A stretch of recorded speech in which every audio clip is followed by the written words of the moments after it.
ਸਤਿ ਸ਼੍ਰੀ ਅਕਾਲ। ਤੁਸੀਂ ਦੇਖ ਰਹੇ ਹੋ ਟੀਵੀ ਪੰਜਾਬ। ਮੈਂ ਹਾਂ ਜਸਵੀਰ ਤੇ ਖਬਰਾਂ ਦੇ ਇਸ ਬੁਲੇਟਿਨ 'ਚ ਤੁਹਾਡਾ ਸਵਾਗਤ ਹੈ। ਸਭ ਤੋਂ ਪਹਿਲਾਂ ਨਜ਼ਰ ਪਾਉਂਦੇ ਹਾਂ ਹੈਡਲਾਈਨਸ ਤੇ। ਪ੍ਰਧਾਨ ਮੰਤਰੀ ਜਸਟਿਨ ਟਰੂਡੋ ਨੇ ਬਦਲੀ ਆਪਣੀ ਟੀਮ। ਮੰਤਰੀ ਮੰਡਲ 'ਚ ਹੋਇਆ ਫੇਰਬਦਲ। 7 ਨਵੇਂ ਚਿਹਰਿਆਂ ਨੂੰ ਕੀਤਾ ਸ਼ਾਮਲ ਤੇ 7 ਹੋਏ ਕੈਬਨਿਟ ਤੋਂ ਬਾਹਰ। ਅਨੀਤਾ ਆਨੰਦ ਨੂੰ ਮਿਲੀ ਵੱਡੀ ਜ਼ਿੰਮੇਵਾਰੀ। 8 ਮੰਤਰੀ ਟਰੂਡੋ ਕੈਬਨਿਟ 'ਚ ਪਹਿਲਾਂ ਵਾਲੇ। ਐਨਡੀਪੀ ਦੇ ਜਗਮੀਤ ਸਿੰਘ ਨੇ ਦਿਖਾਈ ਕੈਨੇਡਾ ਦੇ ਸਕੂਲਾਂ ਦੀ ਹਾਲਤ। ਜਗਮੀਤ ਸਿੰਘ ਨੇ ਟਵੀਟ ਕਰਦਿਆਂ ਲਿਖਿਆ, ਇਸ ਦੇਸ਼ 'ਚ ਅਜਿਹੇ ਬੱਚੇ ਨੇ ਜੋ ਭਿਆਨਕ ਹਾਲਾਤਾਂ 'ਚ ਸਕੂਲਾਂ 'ਚ ਜਾਣ ਲਈ ਮਜਬੂਰ ਨੇ। ਮਿਸੀਸਾਗਾ ਦੀ ਮਸਜਿਦ 'ਚ ਕਤਲੇਆਮ ਦੇ ਇਰਾਦੇ ਨਾਲ ਦਾਖਲ ਹੋਏ ਮੁਹੰਮਦ ਮੋਇਜ਼ ਉਮਰ ਨੂੰ 6 ਸਾਲ ਦੀ ਕੈਦ। ਪਿਛਲੇ ਹਫ਼ਤੇ ਉਮਰ ਨੇ ਆਪਣਾ ਗੁਨਾਹ ਕਰ ਲਿਆ ਸੀ ਕਬੂਲ। ਬੁੱਧਵਾਰ ਨੂੰ ਆਪਣੇ ਮੰਤਰੀ ਮੰਡਲ 'ਚ ਪ੍ਰਧਾਨ ਮੰਤਰੀ ਜਸਟਿਨ ਟਰੂਡੋ ਵੱਲੋਂ ਵੱਡਾ ਫੇਰਬਦਲ ਕੀਤਾ ਗਿਆ। ਟਰੂਡੋ ਵੱਲੋਂ 7 ਨਵੇਂ ਚਿਹਰਿਆਂ ਨੂੰ ਆਪਣੇ ਫਰੰਟ ਬੈਂਚ 'ਚ ਸ਼ਾਮਲ ਕੀਤਾ ਗਿਆ। 7 ਮੰਤਰੀਆਂ ਨੂੰ ਅਲਵਿਦਾ ਆਖਿਆ ਗਿਆ ਤੇ ਬਹੁਗਿਣਤੀ ਕੈਬਨਿਟ ਮੈਂਬਰਾਂ ਦੀਆਂ ਭੂਮਿਕਾਵਾਂ ਨੂੰ ਮੁੜ ਨਿਰਧਾਰਤ ਕੀਤਾ ਗਿਆ। ਮੰਤਰੀ ਮੰਡਲ 'ਚ ਫੇਰਬਦਲ ਤੋਂ ਪਹਿਲਾਂ ਪ੍ਰੈਸ ਕਾਨਫਰੰਸ ਨੂੰ ਸੰਬੋਧਨ ਕਰਦਿਆਂ ਟਰੂਡੋ ਨੇ ਆਖਿਆ ਕਿ ਅਸੀਂ ਕੈਨੇਡੀਅਨਜ਼ ਲਈ ਬਿਹਤਰ ਤੇ ਸੁਰੱਖਿਅਤ ਭਵਿੱਖ ਸਿਰਜਣ ਲਈ ਹਰ ਸੰਭਵ ਕੋਸ਼ਿਸ਼ ਕਰਨੀ ਜਾਰੀ ਰੱਖਾਂਗੇ। 7 ਮੰਤਰੀ ਟਰੂਡੋ ਦੀ ਕੈਬਨਿਟ ਤੋਂ ਬਾਹਰ ਹੋ ਗਏ ਨੇ। ਇਹਨਾਂ ਵਿੱਚ ਉਮਰਾ ਅਲ-ਗਬਰਾ, ਜੋਇਸ ਮੂਰੇ, ਹੈਲੇਨਾ ਜੈਕ-ਜ਼ੈਕ, ਕੈਰੋਲਿਨ ਬੈਨੇਟ, ਮਾਰਕੋ ਮੈਂਡੇਸੀਨੋ, ਡੇਵਿਡ ਲਾਮੇਟੀ ਤੇ ਮੋਨਾ ਫੋਰਟੀਅਰਸ ਸ਼ਾਮਲ ਨੇ। ਇਹਨਾਂ ਦੀ ਥਾਂ 7 ਨਵੇਂ ਐਮਪੀਜ਼ ਨੂੰ ਮੰਤਰੀ ਨਿਯੁਕਤ ਕੀਤਾ ਗਿਆ ਹੈ। ਸਕਾਰਬਰੋ ਰੂਜ਼ ਪਾਰਕ ਤੋਂ ਐਮਪੀ ਗੈਰੀ ਆਨੰਦ ਸਾਂਗਰੀ ਨੂੰ ਕਰਾਊਨ ਇੰਡੀਜੀਨਸ ਰਿਲੇਸ਼ਨਜ਼ ਮੰਤਰੀ ਨਿਯੁਕਤ ਕੀਤਾ ਗਿਆ ਹੈ। ਪਾਰਕਡੇਲ ਹਾਈ ਪਾਰਕ ਤੋਂ ਐਮਪੀ ਆਰਿਫ ਵਿਰਾਨੀ ਨੂੰ minister of justice and attorney general ਨਿਯੁਕਤ ਕੀਤਾ ਗਿਆ ਹੈ। ਇਸੇ ਤਰ੍ਹਾਂ ਬਰਨਵੀ ਨਾਰਥ ਸ਼ੇਰਮ BC ਤੋਂ ਐਮਪੀ ਟੈਰੀ ਬੀਚ ਨੂੰ ਸਿਟੀਜ਼ਨਜ਼ ਸਰਵਿਸਿਜ਼ ਮੰਤਰੀ ਦਾ ਨਵਾਂ ਅਹੁਦਾ ਦਿੱਤਾ ਗਿਆ ਹੈ। ਹੋਚੇਲਗਾ ਕਿਊਬਿਕ ਤੋਂ ਐਮਪੀ ਸੁਰਾਇਆ ਮਾਰਟੀਨੇਜ ਫੋਰਾਡਾ ਟੂਰਿਜ਼ਮ ਮੰਤਰੀ ਹੋਣਗੇ ਤੇ ਇਸ ਦੇ ਨਾਲ ਹੀ ਉਹ ਕਿਊਬਿਕ ਇਕਨੋਮਿਕ ਡਿਵੈਲਪਮੈਂਟ ਏਜੰਸੀ ਦੀ ਜ਼ਿੰਮੇਵਾਰੀ ਵੀ ਨਿਭਾਉਣਗੇ। ਯਾਰਕ ਸੈਂਟਰ ਓਨਟਾਰੀਓ ਤੋਂ ਐਮਪੀ ਯਾਰਾ ਸਾਕਸ ਮੈਂਟਲ ਹੈਲਥ ਐਂਡ ਐਡਿਕਸ਼ਨਜ਼ ਮੰਤਰੀ ਹੋਣਗੇ। ਕਨਾਟਾ ਕਾਰਟਲ ਤੋਂ ਐਮਪੀ ਜੈਨਾ ਸਰਡਜ਼ ਨੂੰ minister of families children and social development ਨਿਯੁਕਤ ਕੀਤਾ ਗਿਆ ਹੈ। ਮਿਸੀਸਾਗਾ ਸਟ੍ਰੀਟਸਲਵਿਲ ਤੋਂ ਐਮਪੀ ਰੇਚੀ ਵਾਲਡੇਜ਼ ਨੂੰ ਮਿਨਿਸਟਰ ਆਫ ਸਮਾਲ ਬਿਜ਼ਨੈਸਿਜ਼ ਬਣਾਇਆ ਗਿਆ ਹੈ।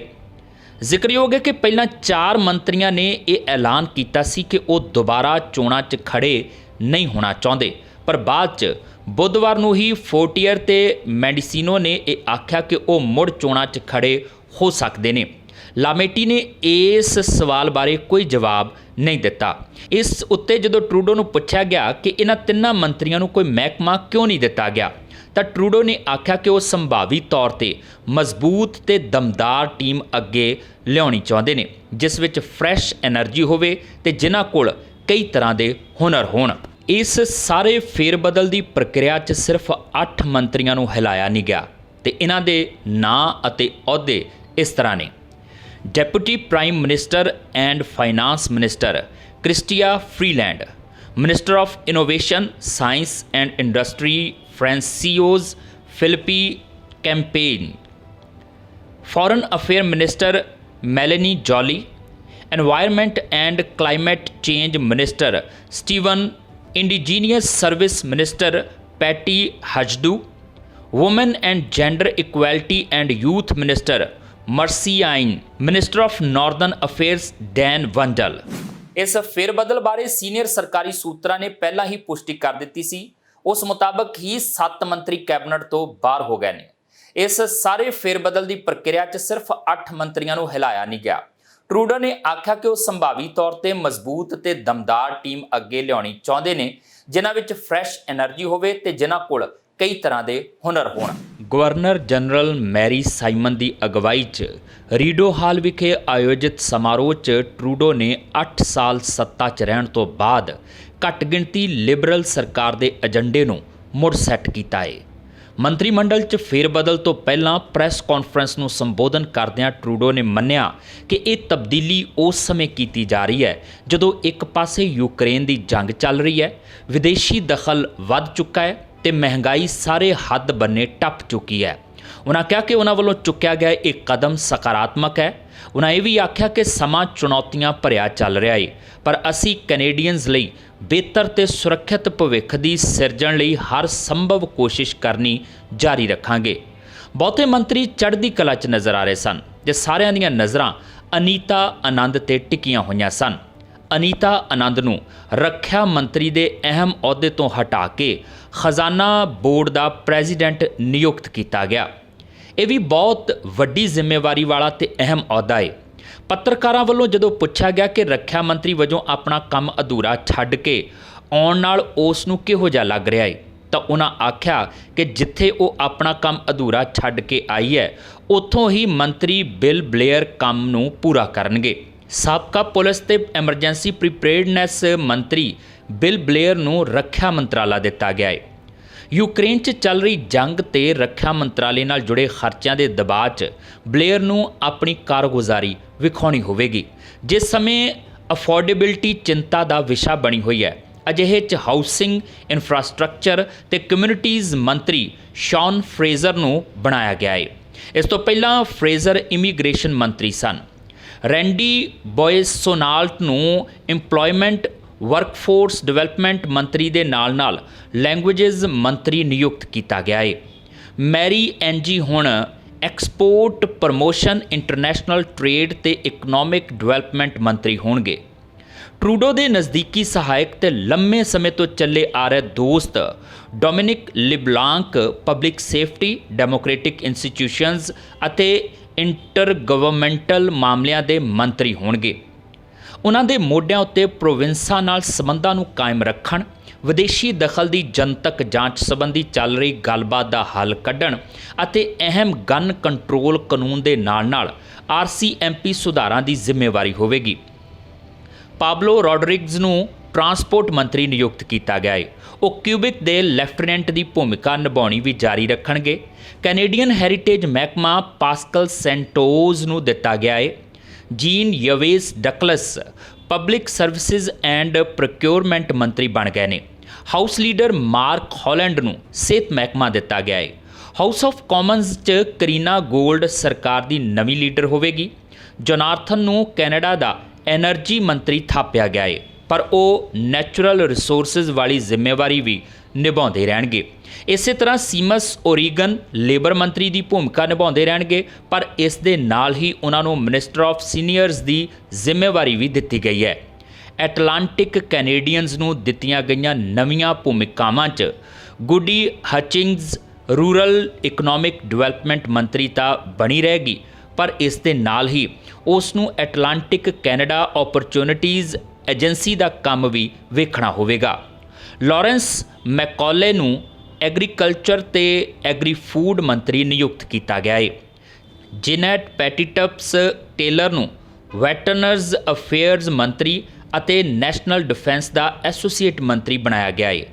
हरजीत सज्जन किंग्स प्रीवी काउंसल के प्रेजिडेंट होणगे ते इस दे नाल ही वो एमरजेंसी प्रीपेयर्डनैस मंत्री की भी भूमिका निभाउणगे। इस दे नाल ही उन्होंने Pacific economic development agency of Canada मंत्री की जिम्मेवारी भी सौंपी गई है। BC तो मंत्री ते पैरालंपियन कार्ला कुआल्त्रो नूं एक बारी फिर खेड ते फिजिकल एक्टिविटी मंत्री बनाया गया है।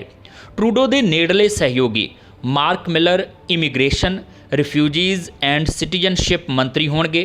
अहमद हुसैन तो हाउसिंग महकमा ले लिया गया ते उन्होंने इंटरनेशनल डिवेलपमेंट मंत्री नियुक्त किया गया है। Diversity inclusion and persons with disability मंत्री कमल खैरा होवेगी। इस दे नाल ही मैरी क्लाड बेबियो नूं नैशनल रेवन्यू मंत्री थापिया गया है। साबका CRA मंत्री डियाने लिबुथीलियर नूं fisheries oceans and Canadian coast guard मंत्री बनाया गया है। एक पासे प्रधानमंत्री जस्टिन ट्रूडो अपनी नवीं टीम नाल कैनेडा के विकास की गल कर रहे सन।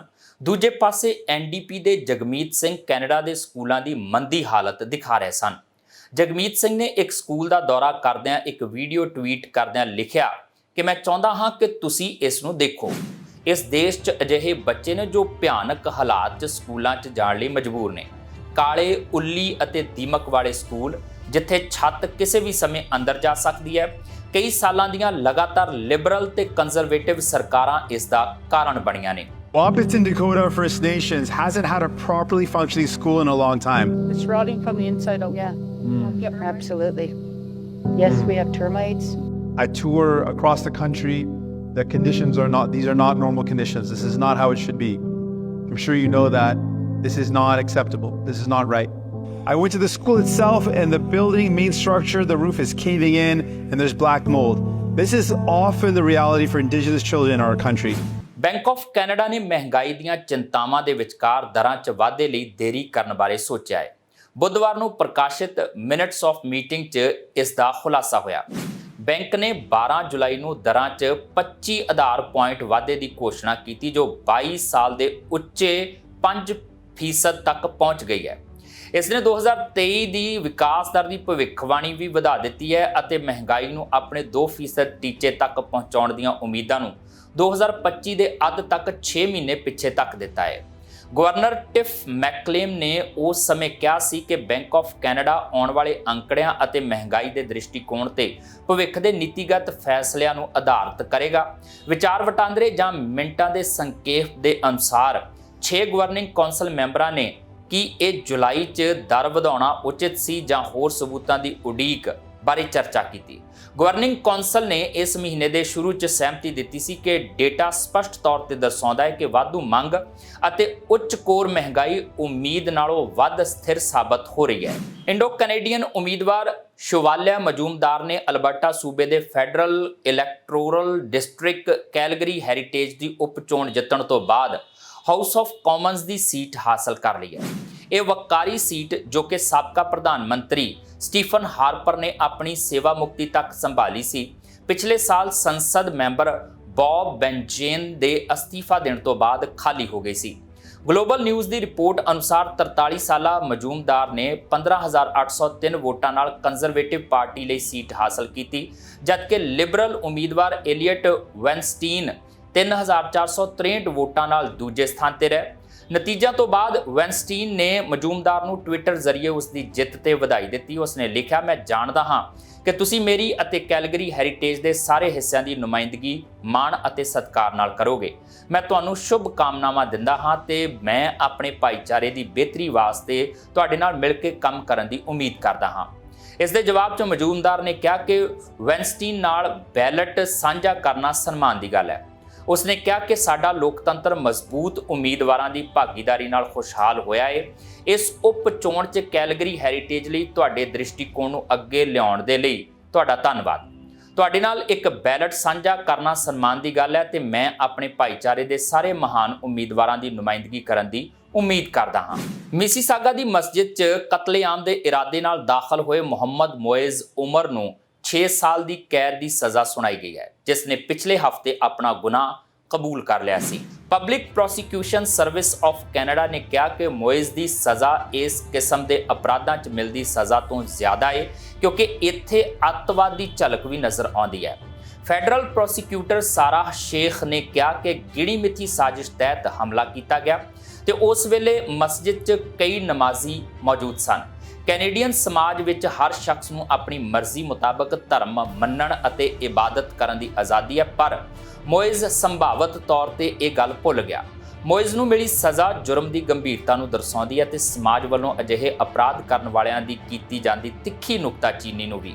ਬਰੈਂਪਟਨ ਵਿਖੇ ਓਨਟਾਰੀਓ ਸੁਪੀਰੀਅਰ ਕੋਰਟ ਵੱਲੋਂ ਸੁਣਾਏ ਫੈਸਲੇ ਮੁਤਾਬਕ ਮੋਇਜ਼ 4 ਸਾਲ ਜੇਲ੍ਹ ਕੱਟਣ ਤੋਂ ਬਾਅਦ ਹੀ ਪੈਰੋਲ ਵਾਸਤੇ ਦਰਖਾਸਤ ਦੇ ਸਕਦਾ ਹੈ। ਦੱਸਦੀ ਕਿ ਅਦਾਲਤੀ ਸੁਣਵਾਈ ਦੌਰਾਨ ਇਹ ਗੱਲ ਉੱਭਰ ਕੇ ਸਾਹਮਣੇ ਆਈ ਕਿ ਮੁਹੰਮਦ ਮੋਇਜ਼ ਉਮਰ 1 ਸਾਲ ਤੋਂ ਹਮਲੇ ਦੀ ਯੋਜਨਾ ਬਣਾ ਰਿਹਾ ਸੀ। ਉਸ ਦੇ ਮਨ 'ਚ ਮੁਸਲਮਾਨਾਂ ਪ੍ਰਤੀ ਸਖਤ ਨਫ਼ਰਤ ਭਰ ਗਈ ਤੇ ਉਹ ਭਾਈਚਾਰੇ ਦਾ ਵੱਧ ਤੋਂ ਵੱਧ ਨੁਕਸਾਨ ਕਰਨ ਦੀ ਤਾਕ 'ਚ ਸੀ।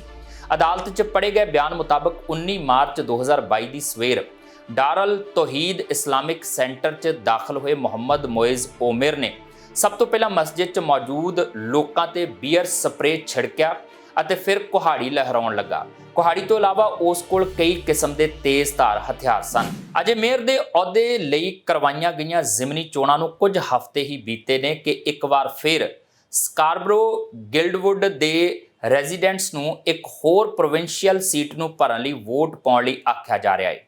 16 ਸਾਲਾਂ ਤੋਂ ਇਹ ਸੀਟ ਓਨਟਾਰੀਓ ਦੀ ਲਿਬਰਲ ਪਾਰਟੀ ਕੋਲ ਸੀ ਤੇ ਇਸ ਸੀਟ ਉੱਤੇ ਮਿਤਜ਼ੀ ਹੰਟਰ ਕੰਮ ਕਰ ਰਹੀ ਸੀ, ਪਰ ਟੋਰਾਂਟੋ ਦੇ ਮੇਅਰ ਦੇ ਅਹੁਦੇ ਦੀ ਚੋਣ 'ਚ ਹਿੱਸਾ ਲੈਣ ਵਾਸਤੇ ਉਸ ਵੱਲੋਂ ਇਸ ਸੀਟ ਤੋਂ ਅਸਤੀਫਾ ਦਿੱਤਾ ਗਿਆ। ਮੇਅਰ ਦੇ ਅਹੁਦੇ ਦੀ ਦੌੜ 'ਚ ਉਹ 6ਵੇਂ ਸਥਾਨ ਤੇ ਰਹੀ। ਹੁਣ ਕੁਈਨਜ਼ ਪਾਰਕ ਵਿਖੇ ਇਸ ਹਲਕੇ ਦੀ ਨੁਮਾਇੰਦਗੀ ਨੂੰ ਬਦਲਣ ਦੀ ਆਸ ਨਾਲ ਡਗਫੋਰਡ ਦੀ ਪ੍ਰੋਗਰੈਸਿਵ ਕੰਜ਼ਰਵੇਟਿਵ ਪਾਰਟੀ ਵੱਲੋਂ ਟੱਕਰ ਦਾ ਉਮੀਦਵਾਰ ਖੜਾ ਕੀਤਾ ਗਿਆ ਹੈ। ਪੀਸੀ ਪਾਰਟੀ ਦੀ ਛਤਰ ਛਾਇਆ ਹੇਠ ਟੋਰਾਂਟੋ ਸਿਟੀ ਕਾਉਂਸਲਰ ਗੈਰੀ ਕਰਫਰਡ ਖੜੇ ਹੋਏ ਨੇ। ਸਕਾਰਬਰੋ ਸਾਊਥ ਵੈਸਟ ਤੋਂ ਉਹ ਕਾਉਂਸਲਰ ਵਜੋਂ ਆਪਣੀਆਂ 4 ਟਰਮਸ ਪੂਰੀਆਂ ਕਰ ਚੁੱਕੇ ਨੇ। ਸਾਬਕਾ ਮੇਅਰ ਜੌਨ ਟੋਰੀ ਵੱਲੋਂ ਵੀ ਕਰਾਫਰਡ ਨੂੰ ਪੂਰਾ ਸਮਰਥਨ ਦਿੱਤਾ ਜਾ ਰਿਹਾ ਹੈ।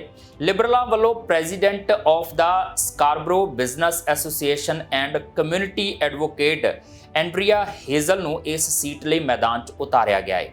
ਐਨਡੀਪੀ ਦੀ ਉਮੀਦਵਾਰ ਥਾਡਸਾ ਨਵਨੀਥਨ ਵੀ ਮੈਦਾਨ ਦੇ ਵਿੱਚ ਹੈ। ਉਸ ਦਾ ਮੰਨਣਾ ਹੈ ਕਿ ਮੇਅਰ ਓਲੀਵੀਆ ਚਾਓ ਦੀ ਜਿੱਤ ਨਾਲ ਵੋਟਰਾਂ ਦੀ ਨਬਜ਼ ਪਛਾਣੀ ਜਾ ਸਕਦੀ ਹੈ ਤੇ ਇਸ ਵਾਰੀ ਇਸ ਸੀਟ ਤੇ ਐਨਡੀਪੀ ਦੇ ਜਿੱਤਣ ਦੀ ਪੂਰੀ ਸੰਭਾਵਨਾ ਹੈ। ਓਨਟਾਰੀਓ ਪ੍ਰੋਵਿੰਸ਼ੀਅਲ ਪੁਲਿਸ ਦਾ ਕਹਿਣਾ ਹੈ ਕਿ 2 ਸੀਟਾਂ ਵਾਲੇ ਜਹਾਜ਼ ਦੇ ਹਾਦਸੇ 'ਚ ਇੱਕ ਪਾਇਲਟ ਦੀ ਮੌਤ ਹੋ ਗਈ ਤੇ ਇੱਕ ਯਾਤਰੀ ਜ਼ਖਮੀ ਹੋ ਗਿਆ। ਓਪੀਪੀ ਦਾ ਕਹਿਣਾ ਹੈ ਕਿ ਓਟਾਵਾ ਤੋਂ ਲਗਭਗ 100 ਕਿਲੋਮੀਟਰ ਦੱਖਣ ਪੂਰਬ ਵੱਲ ਅਲੈਗਜ਼ੈਂਡਰੀਆ ਨੇੜੇ ਪਾਵਰ ਡੈਮ ਰੋਡ ਤੇ ਬੁੱਧਵਾਰ ਨੂੰ ਉਹਨਾਂ ਨੇ ਦੁਪਹਿਰ 1 ਵਜੇ ਤੋਂ ਥੋੜੀ ਦੇਰ ਬਾਅਦ ਕ੍ਰੈਸ਼ ਦਾ ਜਵਾਬ ਦਿੱਤਾ। ਹਾਲਾਂਕਿ ਪੁਲਿਸ ਨਿਊਜ਼ ਰਿਲੀਜ਼ 'ਚ ਹਾਦਸੇ ਦਾ ਸਹੀ ਸਥਾਨ ਨਹੀਂ ਦਿੱਤਾ ਗਿਆ। ਖੇਤਰ 'ਚ ਇੱਕ ਛੋਟਾ ਪੇਂਡੂ ਹਵਾਈ ਅੱਡਾ ਹੈ। ਪੁਲਿਸ ਦਾ ਕਹਿਣਾ ਹੈ ਕਿ ਪਾਇਲਟ ਦੀ ਮੌਕੇ ਤੇ ਮੌਤ ਹੋ ਗਈ ਅਤੇ ਇੱਕ ਯਾਤਰੀ ਨੂੰ ਜਾਨਲੇਵਾ ਸੱਟਾਂ ਨਾਲ ਹਸਪਤਾਲ ਭੇਜਿਆ ਗਿਆ। ਕੈਨੇਡਾ ਦੇ ਟਰਾਂਸਪੋਰਟੇਸ਼ਨ ਸੇਫਟੀ ਬੋਰਡ ਦਾ ਕਹਿਣਾ ਹੈ ਕਿ ਉਹ ਅਲੈਗਜ਼ੈਂਡਰੀਆ 'ਚ ਸੈਸਨਾ 150 ਹਾਦਸੇ ਤੋਂ ਬਾਅਦ ਜਾਂਚਕਰਤਾਵਾਂ ਦੀ ਇੱਕ ਟੀਮ ਤਾਇਨਾਤ ਕਰ ਰਿਹਾ ਹੈ। ਸੂਬਾਈ ਪੁਲਿਸ TSB ਟੀਮ ਨਾਲ ਸਾਂਝੇਦਾਰੀ 'ਚ ਜਾਂਚ ਕਰ ਰਹੀ ਹੈ। ਗ੍ਰੇਟਰ ਟੋਰਾਂਟੋ ਏਰੀਆ 'ਚ ਆਟੋਮੋਬਾਈਲ ਸ਼ਾਪਸ ਨੂੰ ਨਿਸ਼ਾਨਾ ਬਣਾ ਕੇ ਚੋਰੀਆਂ ਕਰਨ ਵਾਲੇ 4 ਵਿਅਕਤੀਆਂ ਨੂੰ ਪੀਲ ਰੀਜਨਲ ਪੁਲਿਸ ਵੱਲੋਂ ਗ੍ਰਿਫਤਾਰ ਕੀਤਾ ਗਿਆ ਹੈ। ਜਾਂਚਕਾਰਾਂ ਨੇ ਦੱਸਿਆ ਕਿ ਇਹਨਾਂ ਚੋਰਾਂ ਵੱਲੋਂ ਕਾਰਾਂ ਦੇ ਪਾਰਟਸ ਚੋਰੀ ਕੀਤੇ ਜਾਂਦੇ ਸਨ ਤੇ ਇਹ ਵੀ ਮੰਨਿਆ ਜਾ ਰਿਹਾ ਹੈ ਕਿ ਇਹਨਾਂ ਦੀ ਵਰਤੋਂ ਗੈਰ ਕਾਨੂੰਨੀ ਸਟਰੀਟ ਰੇਸਿੰਗ ਰਿੰਗਸ ਵਜੋਂ ਕੀਤੀ ਜਾਂਦੀ ਸੀ। ਪੀਲ ਰੀਜਨਲ ਪੁਲਿਸ ਨੇ ਆਖਿਆ ਕਿ GTA ਭਰ ਲਈ ਉਹਨਾਂ ਵੱਲੋਂ ਸਰਚ ਵਾਰੰਟ ਕਢਵਾਏ ਗਏ ਤੇ ਫਿਰ ਯਾਰਕ ਰੀਜਨਲ ਪੁਲਿਸ ਤੇ ਟੋਰਾਂਟੋ ਪੁਲਿਸ ਦੀ ਮਦਦ ਨਾਲ ਛਾਪੇਮਾਰੀ ਕਰਕੇ ਇਹਨਾਂ ਵਿਅਕਤੀਆਂ ਨੂੰ ਗ੍ਰਿਫਤਾਰ ਕੀਤਾ ਗਿਆ। ਚੋਰੀ ਕੀਤੀਆਂ ਗਈਆਂ ਆਈਟਮਸ ਦੇ ਵਿੱਚ 2 ਗੱਡੀਆਂ ਵੀ ਬਰਾਮਦ ਹੋਈਆਂ ਨੇ। ਪੁਲਿਸ ਵੱਲੋਂ ਇਸ ਪ੍ਰੋਜੈਕਟ ਨੂੰ ਪ੍ਰੋਜੈਕਟ ਅਰੇਂਜ ਦਾ ਨਾਮ ਦਿੱਤਾ ਗਿਆ ਸੀ। ਗ੍ਰਿਫਤਾਰ ਕੀਤੇ ਗਏ ਵਿਅਕਤੀਆਂ 'ਚ 3 ਪੁਰਸ਼ ਤੇ 1 ਮਹਿਲਾ ਸ਼ਾਮਲ ਹੈ। ਹੈਦਰਾਬਾਦ ਤੋਂ ਪੋਸਟ ਗ੍ਰੈਜੂਏਸ਼ਨ ਕਰਨ ਅਮਰੀਕਾ ਪਹੁੰਚੀ ਇੱਕ ਔਰਤ ਸ਼ਿਕਾਗੋ ਦੀਆਂ ਸੜਕਾਂ ਤੇ ਭੁੱਖੀ ਪਿਆਸੀ ਮਿਲੀ।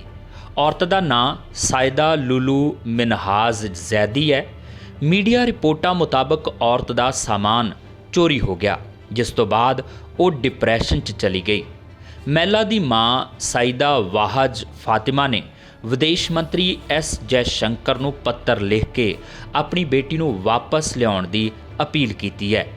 ਮਹਿਲਾ ਦੀ ਮਾਂ ਦਾ ਇੱਕ ਪੱਤਰ ਉਸ ਸਮੇਂ ਸੋਸ਼ਲ ਮੀਡੀਆ ਤੇ ਵਾਇਰਲ ਹੋਣਾ ਸ਼ੁਰੂ ਹੋ ਗਿਆ ਜਦੋਂ ਭਾਰਤ ਰਾਸ਼ਟਰੀ ਸਮਿਤੀ ਨੇਤਾ ਖਾਲਿਕੁਰ ਰਹਿਮਾਨ ਨੇ ਇਸ ਨੂੰ ਆਪਣੇ ਟਵਿੱਟਰ ਅਕਾਊਂਟ ਤੇ ਸਾਂਝਾ ਕੀਤਾ। ਉਸ ਨੇ ਇਸ ਔਰਤ ਦਾ ਪਾਸਪੋਰਟ ਵੀਜ਼ਾ ਵੇਰਵਾ ਸਾਂਝਾ ਕਰਕੇ ਮਦਦ ਦੀ ਅਪੀਲ ਕੀਤੀ ਹੈ। ਇਸ ਤੋਂ ਇਲਾਵਾ ਰਹਿਮਾਨ ਨੇ ਔਰਤ ਦਾ ਇੱਕ ਵੀਡੀਓ ਵੀ ਸ਼ੇਅਰ ਕੀਤਾ ਹੈ ਜਿਸ 'ਚ ਵੀਡੀਓ ਬਣਾਉਣ ਵਾਲਾ ਵਿਅਕਤੀ ਉਸ ਨੂੰ ਖਾਣ ਪੀਣ ਦੀਆਂ ਚੀਜ਼ਾਂ ਅਤੇ ਪਾਣੀ ਦਿੰਦਾ ਨਜ਼ਰ ਆ ਰਿਹਾ ਹੈ। ਪੀੜਤਾ ਦੀ ਮਾਂ ਨੇ ਭਾਰਤ 'ਚ ਅਮਰੀਕੀ ਦੂਤਾਵਾਸ ਅਤੇ ਸ਼ਿਕਾਗੋ 'ਚ ਭਾਰਤੀ ਕੌਂਸਲੇਟ ਨੂੰ ਵੀ ਅਪੀਲ ਕੀਤੀ ਹੈ ਕਿ ਉਹ ਉਹਨਾਂ ਦੀ ਬੇਟੀ ਨੂੰ ਲੱਭਣ 'ਚ ਮਦਦ ਕਰਨ। ਵਿਦੇਸ਼ ਮੰਤਰੀ ਨੂੰ ਲਿਖੀ ਚਿੱਠੀ 'ਚ ਮਾਂ ਨੇ ਲਿਖਿਆ ਕਿ ਮੇਰੀ ਬੇਟੀ ਸਾਇਦਾ ਲੂਲੂ ਤੇਲੰਗਾਨਾ ਦੇ ਮੌਲਾ ਅਲੀ ਦੀ ਰਹਿਣ ਵਾਲੀ ਹੈ। ਅਗਸਤ 2021 'ਚ ਉਹ ਡੈਟਰੋਇਟ ਮਿਸ਼ੀਗਨ 'ਚ ਟਰਾਈਨ ਯੂਨੀਵਰਸਿਟੀ 'ਚ ਮਾਸਟਰਸ ਦੀ ਪੜ੍ਹਾਈ ਕਰਨ ਗਈ। ਉਸ ਸਮੇਂ ਸਾਡੇ ਨਾਲ ਗੱਲ ਹੁੰਦੀ ਰਹਿੰਦੀ ਸੀ, ਪਰ ਪਿਛਲੇ 2 ਮਹੀਨਿਆਂ ਤੋਂ ਉਸਨੇ ਸਾਡੇ ਨਾਲ ਕੋਈ ਸੰਪਰਕ ਨਹੀਂ ਕੀਤਾ। ਉਸਨੇ ਅੱਗੇ ਕਿਹਾ ਕਿ ਹਾਲ ਹੀ 'ਚ ਹੈਦਰਾਬਾਦ ਦੇ 2 ਲੋਕਾਂ ਨੇ ਮੈਨੂੰ ਦੱਸਿਆ ਕਿ ਮੇਰੀ ਬੇਟੀ ਡਿਪਰੈਸ਼ਨ ਵਿੱਚ ਹੈ ਤੇ ਕਿਸੇ ਨੇ ਉਸ ਦਾ ਸਾਰਾ ਸਮਾਨ ਚੋਰੀ ਕਰ ਲਿਆ ਹੈ। आपका नाम भी भूल गया। मेरा नाम मिनहाज पर वो पैरामेडिक पूरा नाम मिनहाज जैदी। उन्हें लेके गए मेरे को हॉस्पिटल वाले साथ दिए, पैरामेडिक्स वाले साथ दिए, पर वहाँ पे खून लिए तो मैं कमजोर हो गई। अब मैं आपकी हेल्प करता हूँ कैसा भी। अल्लाह आप अच्छा। पानी पियो, खाओ, आप इंशाल्लाह इतना कुछ जो है जरिया बनाएंगे। हाँ, ये अब वो दाल और वो रोटी का बोल तो मैं वहाँ होटल पे मेरे को आप वो मेरे को बहुत, अगर आप पालक बोल मेरे को पालक या नहीं तो दही रहता है पालक खाने। मैं वहाँ पे ओहायो में थी तो एक अफगानी आदमी था बेचारा, और मैं मामू को पहचानता था, तो मेरे को जब भी ब्लीडिंग हुई जाके मैं भाई रातब था ऐसा जाके। ਇਹ ਸਨ ਹੁਣ ਤੱਕ ਦੀਆਂ ਖਬਰਾਂ ਤੇ ਇਸ ਦੇ ਨਾਲ ਹੀ ਆਪਣੇ ਜਸਵੀਰ ਨੂੰ ਦਿਓ ਇਜਾਜ਼ਤ। ਦੇਖਦੇ ਰਹੋ ਟੀਵੀ ਪੰਜਾਬ। ਪ੍ਰਧਾਨ ਮੰਤਰੀ ਜਸਟਿਨ ਟਰੂਡੋ ਨੇ ਬਦਲੀ ਆਪਣੀ ਟੀਮ, ਮੰਤਰੀ ਮੰਡਲ 'ਚ ਹੋਇਆ ਫੇਰਬਦਲ, 7 ਨਵੇਂ ਚਿਹਰਿਆਂ ਨੂੰ ਕੀਤਾ ਸ਼ਾਮਲ ਤੇ 7 ਹੋਏ ਕੈਬਨਿਟ ਤੋਂ ਬਾਹਰ। ਅਨੀਤਾ ਆਨੰਦ ਨੂੰ ਮਿਲੀ ਵੱਡੀ ਜ਼ਿੰਮੇਵਾਰੀ। 8 ਮੰਤਰੀ ਟਰੂਡੋ ਕੈਬਨਿਟ 'ਚ ਪਹਿਲਾਂ ਵਾਲੇ। ਐਨਡੀਪੀ ਦੇ ਜਗਮੀਤ ਸਿੰਘ ਨੇ ਦਿਖਾਈ ਕੈਨੇਡਾ ਦੇ ਸਕੂਲਾਂ ਦੀ ਹਾਲਤ। ਜਗਮੀਤ ਸਿੰਘ ਨੇ ਟਵੀਟ ਕਰਦਿਆਂ ਲਿਖਿਆ, ਇਸ ਦੇਸ਼ 'ਚ ਅਜਿਹੇ ਬੱਚੇ ਨੇ ਜੋ ਭਿਆਨਕ ਹਾਲਾਤਾਂ 'ਚ ਸਕੂਲਾਂ 'ਚ ਜਾਣ ਲਈ ਮਜਬੂਰ ਨੇ। ਮਿਸੀਸਾਗਾ ਦੀ ਮਸਜਿਦ 'ਚ ਕਤਲੇਆਮ ਦੇ ਇਰਾਦੇ ਨਾਲ ਦਾਖਲ ਹੋਏ ਮੁਹੰਮਦ ਮੋਇਜ਼ ਉਮਰ ਨੂੰ 6 ਸਾਲ ਦੀ ਕੈਦ। ਪਿਛਲੇ ਹਫ਼ਤੇ ਉਮਰ ਨੇ ਆਪਣਾ ਗੁਨਾਹ ਕਰ ਲਿਆ ਸੀ ਕਬੂਲ।